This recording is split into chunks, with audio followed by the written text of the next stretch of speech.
이제 우리 하나님의 말씀을 보겠습니다. 하나님의 말씀은 마태복음 10장 1절에서 4절까지 말씀입니다. 마태복음 10장 1절에서 4절까지 한 절씩 교독을 하겠습니다. 예수께서 그의 12제자를 부르사 더러운 귀신을 쫓아내며 모든 병과 모든 약한 것을 고치는 권능을 주시니라. 12사도의 이름은 이러하니 베드로라 하는 시몬을 비롯하여 그의 형제 안드레와 세베대의 아들 야고보와 그의 형제 요한, 빌립과 바돌로움의 도마와 세리 마테, 알페오의 아들 야고보와 다데오, 가나나인 시몬 및 가롯 유다 곧 예수를 판 자라. 아멘. 아멘. 오늘은 주의 제자로 산다는 것은 이라는 제목으로 하나님의 말씀을 살펴보겠습니다. 피카소가 만든 황소머리라는 작품이 있습니다. 사진을 준비를 했는데요, 이렇게 생겼습니다. 1990년대 런던 경매 시장에서 293억 원이라는 엄청난 거액으로 팔렸습니다. 그런데 이 작품의 놀라운 점은 재료입니다. 저게 무슨 재료로 만들어졌냐면 자전거로 만들어졌습니다.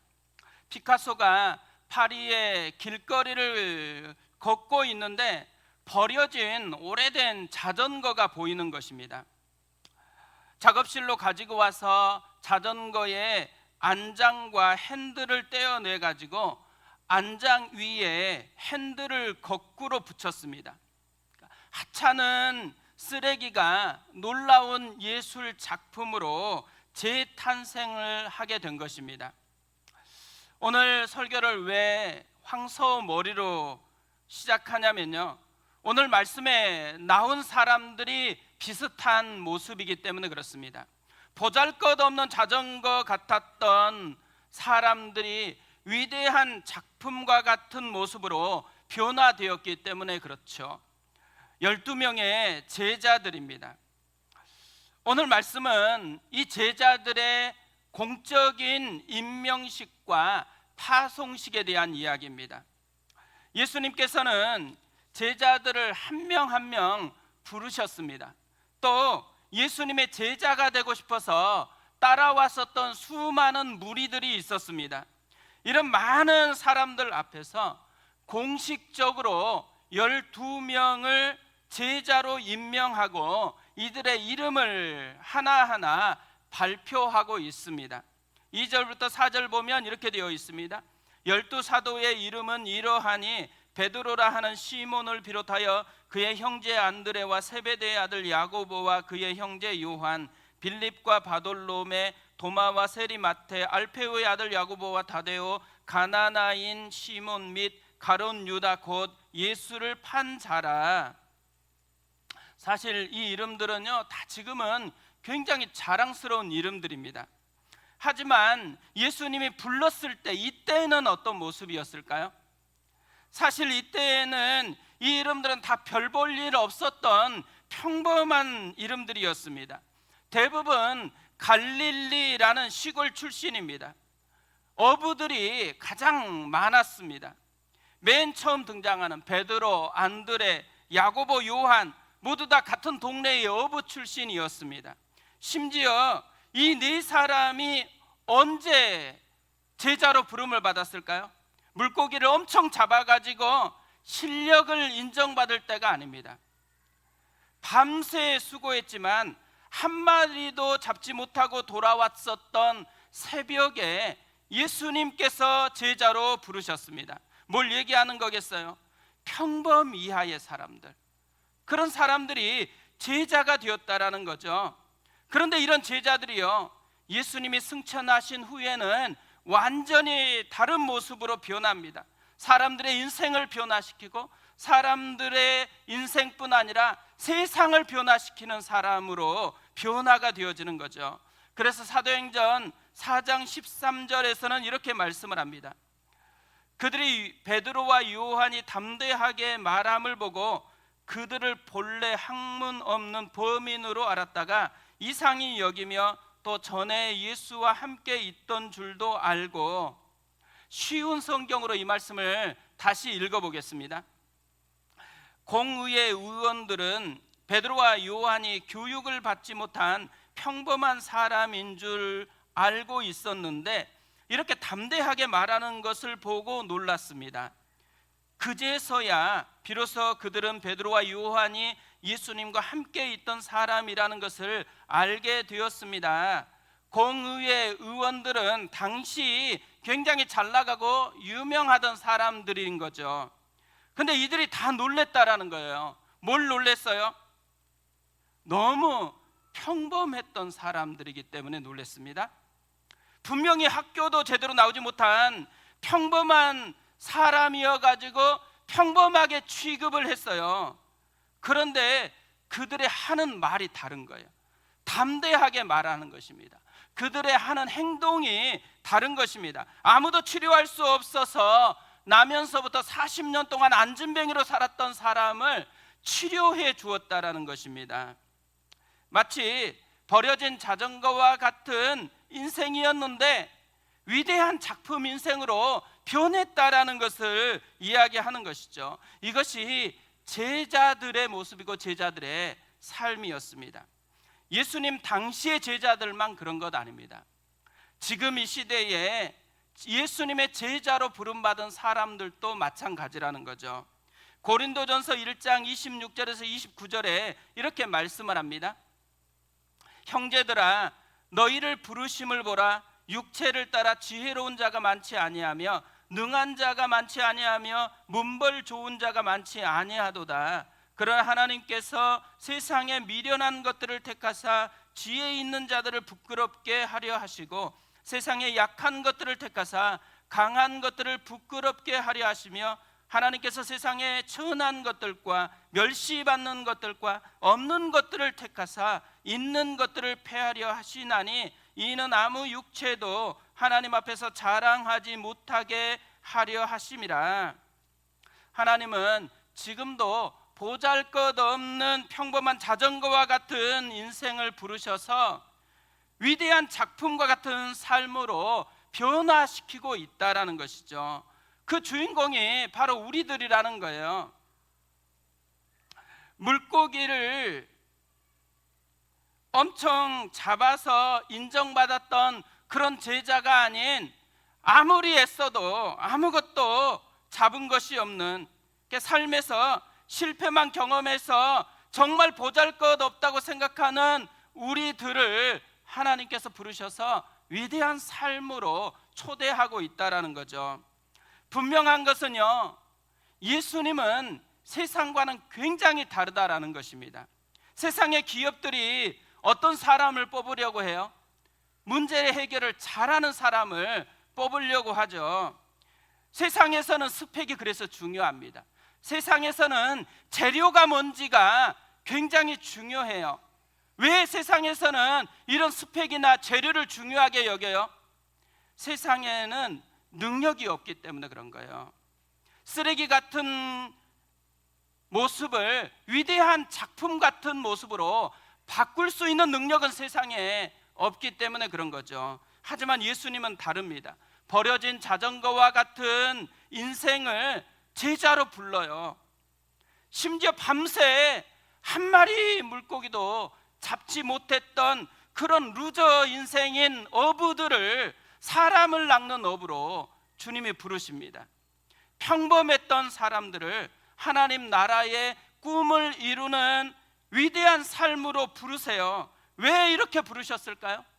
예수님에게는 보잘것없는 인생을 위대한 인생으로 바꿀 수 있는 능력이 있었기 때문에 그런 것입니다. 자전거가 그냥 자전거로만 운영이 된다 그러면요, 자전거 자체의 재료나 자전거 자체의 성능이 중요하죠. 그러나 자전거가 작품이 되려고 한다 그러면 자전거의 재료는 별로 중요하지 않습니다. 티타늄이냐 플라스틱이냐 안 중요해요. 성능 별로 안 중요합니다. 얼마나 빨리 달리느냐 중요하지 않아요. 진짜 중요한 건 뭐겠어요? 손길인 거죠. 손길. 누구의 손길을 거쳤느냐에 따라서 달라진다라는 거죠. 그래서 피카소가 이런 말을 했습니다. 보잘것없는 쓰레기도 위대한 가능성을 지닌 예술품의 재료다. 이 보잘것없는 쓰레기가 위대한 작품이 될 수 있어요. 그런데 한 가지가 필요해요. 누구의 손을 거쳤느냐가 필요하다라는 거죠. 그러니까 재료 논쟁보다 훨씬 중요한 것은요, 손길 논쟁입니다. 누구의 손길을 거치느냐, 이것이 훨씬 더 중요하다라는 거죠. 제자들에게도 마찬가지였습니다. 이전과 같은 보잘것없는 삶을 살아간다, 그러면 재료가 중요한지 몰라요. 어부를 어떻게 해야지 물고기를 많이 잡을 수 있는지 실력이 중요할 수도 있어요. 그런데 평범한 이들이 위대한 삶을 살아가야 된다, 그러면 이런 재료보다 훨씬 중요한 게 필요한 거죠. 손길이 필요합니다. 하나님의 손길이 필요한 거죠. 최고의 인생 예술가이신 예수님의 손길을 거쳐가느냐 그렇지 않느냐가 중요하다라는 거죠. 사도행전 4장 13절에서 이것을 선명하게 우리에게 알려주고 있어요. 쉬운 성경으로 다시 한번 읽어드릴게요. 공의의 의원들은 베드로와 요한이 교육을 받지 못한 평범한 사람인 줄을 알고 있었는데 이렇게 담대하게 말하는 것을 보고 놀랐습니다. 그제서야 비로소 그들은 베드로와 요한이 예수님과 함께 있던 사람이라는 것을 알게 되었습니다. 사람들이 발견했었던 제자들의 변화, 제자들을 바꾼 힘이 어디에 있다라는 거예요? 예수님과 함께 있었기 때문이래요. 예수님의 손길을 거쳤기 때문이라는 이야기인 거죠. 오늘 1절 말씀도 이것을 우리에게 알려주고 있습니다. 이렇게 되어 있죠. 예수께서 그의 12 제자를 부르사 더러운 귀신을 쫓아내며 모든 병과 모든 약한 것을 고치는 권능을 주시니라. 제자들을 부른 예수님이 가장 먼저 처음으로 하신 게 뭐예요? 권능을 주는 것이었습니다. 더러운 귀신을 쫓아내고 모든 병과 약한 것을 치료하는 권능을 주셨어요. 그런데 이 권능이 누구 것이에요? 예수님의 것을 나누어 주셨습니다. 그러니까 예수님이 제자들에게 너희들이 지금 위대한 삶을 살기 위해서는 분명히 뭔가 실력을 좀 갖추어야 된다, 스펙을 좀 쌓아서 와라, 이렇게 얘기한 거 아니에요. 예수님은 자기가 능력을 주었다라는 거예요. 자기가 준 그 능력을 사용해 보아야 한다라는 거죠. 뭘 얘기하는 것이에요? 재료가 뭐냐 별로 안 중요하다라는 거예요. 내 상태가 뭐냐 별로 안 중요하대요. 내가 누구의 손에 붙들려 있느냐, 누구의 손을 거치고 있느냐, 이것이 중요하다라는 것이죠. 이걸 보면요, 자연스럽게 제자들이 해야 되는 진짜 중요한 것이 여기에 나오고 있어요. 자기 자신에게서 예수님께로 마음의 방향을 바꾸는 것입니다. 자기 자신에게서 예수님이 주신 권능으로, 자기 자신에게서 예수님의 손길로 이동하는 것이에요. 그러니까 재료 논쟁에서 손길 논쟁으로 이동을 해야 된다라는 거죠. 사실 우리는 제자들보다 훨씬 더한 것을 받은 사람들입니다. 로마서 8장 32절에서 이렇게 말씀을 해요.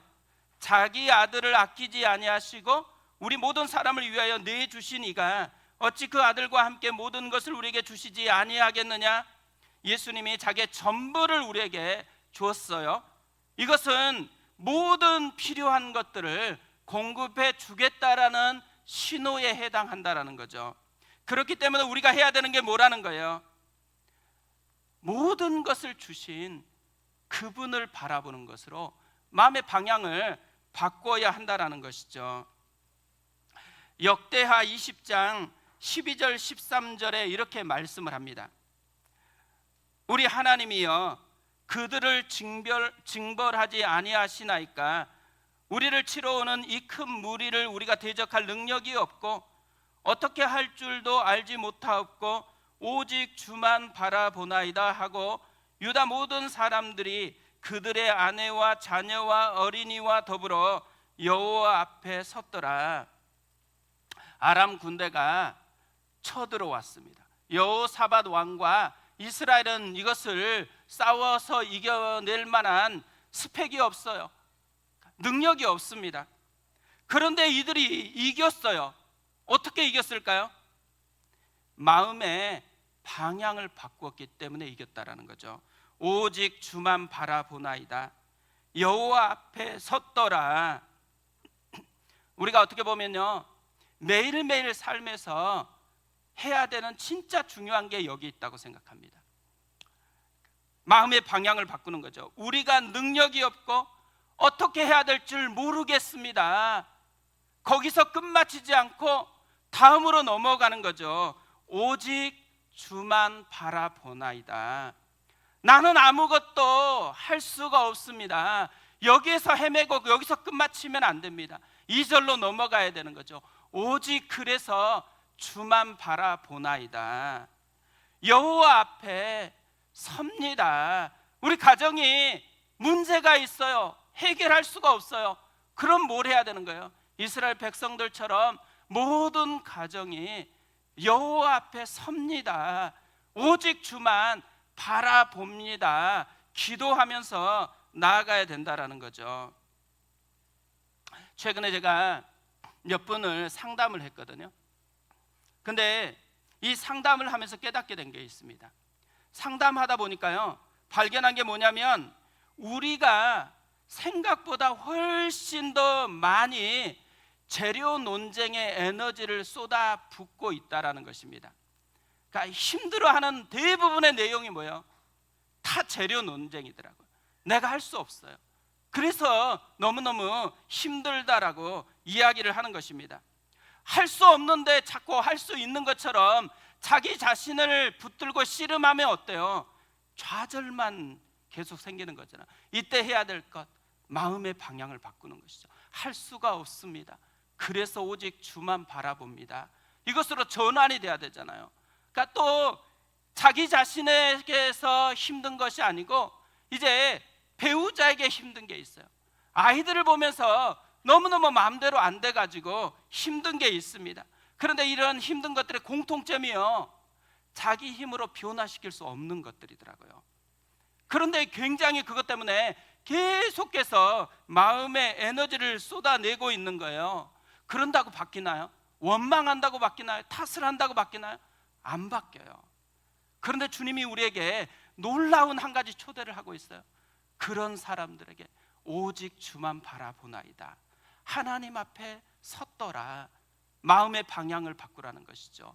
그때에 하나님의 손길을 거치면은 우리가 생각하지 못했던 놀라운 하나님의 역사를 우리가 경험하게 되어진다라는 거죠. 사실 오늘 설교를 뒤에 쭉 준비를 했거든요. 근데 오늘은 여기서 딱 끝마치려고 합니다. 애들도 있어서도 그러지만 오늘 굉장히 중요한 한 가지를 붙들고 우리가 기도했으면 좋겠다고 생각하기 때문에 그래요. 우리 삶에요, 진짜 중요한 것 한 가지가 있다면 마음의 방향을 바꾸는 겁니다. 우리는 너무 재료 논쟁에 많은 에너지를 쏟아붓고 있는 것 같아요. 그러면서 재료 논쟁을 해봤자 뭘 발견해요? 나에게는 이걸 변화시킬 수 있는 능력이 없다라는 거예요. 나는 여전히 그냥 자전거라는 거예요. 버려진 자전거라는 거예요. 그런데 우리가 꿈꾸는 것은 위대한 작품이에요. 자전거가 작품이 되려고 하면 한 가지 해야 될 게 있어요. 하나님의 손을 거치는 것입니다. 그런데 주님이 우리를 초대합니다. 하나님의 손을 거치라고. 그래서 우리가 해야 될 기도, 주만 바라봅니다. 하나님 앞에 섰습니다. 이게 우리의 삶 되어졌으면 좋겠습니다. 우리 이 시간에 이 마음을 가지고 찬양하고 기도했으면 좋겠는데요, 오늘 찬양은 주의 자녀로 산다는 것은 이라는 찬양입니다. 이 찬양을 지난주에 정말 많이 들었거든요. 근데 너무너무 위로가 되고 또 힘이 되는 것입니다. 우리 한 분 한 분이 이 찬양에 나와 있는 가사 그대로 우리의 고백이 되고 우리의 삶이 되어졌으면 좋겠습니다.